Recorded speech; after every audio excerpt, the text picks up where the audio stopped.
While our history books focus on the contributions of a privileged few, let nobody forget Savitribai Jyotirao Phule, who dedicated her life to championing the cause of the oppressed.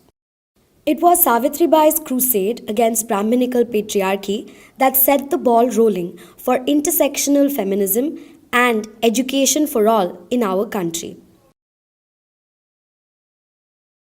Born in 1831 in Naigaon, Maharashtra, and belonging to the Mali community, Savitribai was married by age 9 to Jyotirao Phule, who was 13.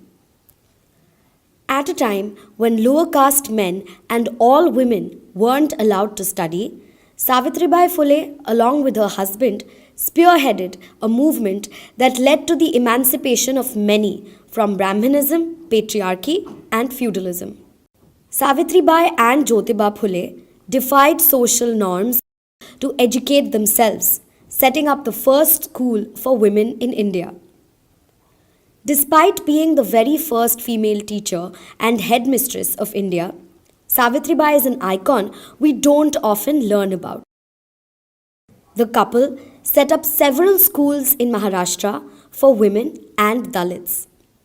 The curriculum of these schools focused on science, social sciences, and mathematics. A complete departure from school teaching back then, which taught the Shastras and Vedas to Brahmins only. And guess what? The number of girls attending the schools run by the Phules far exceeded the number of boys.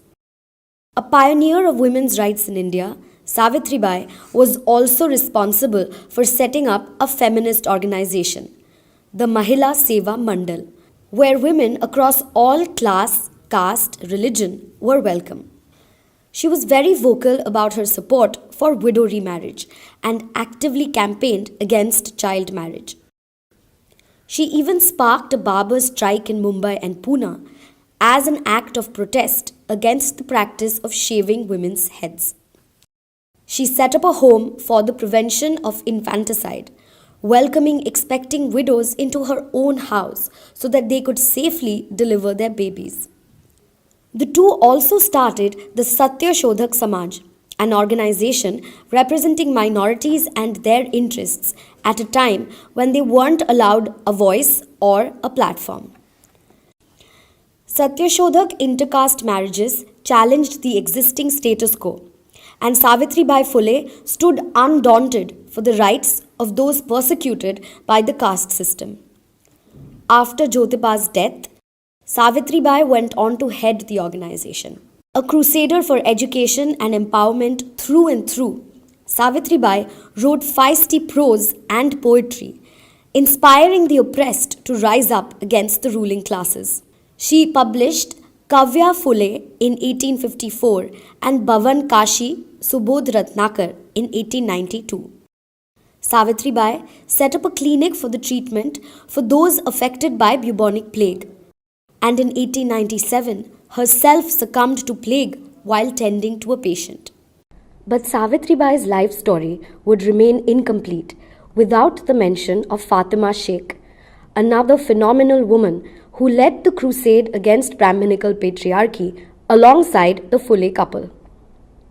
Fatima's struggle against the status quo was doublefold, owing to her identity as a Muslim woman.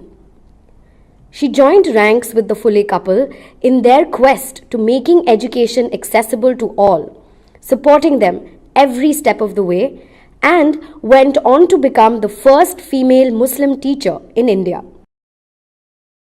The work done by the powerhouse duo of Savitribai Phule and Fatima Sheikh was one of the earliest examples of intersectional feminism in our country, and they continue to be an inspiration in fighting against oppression even in contemporary times.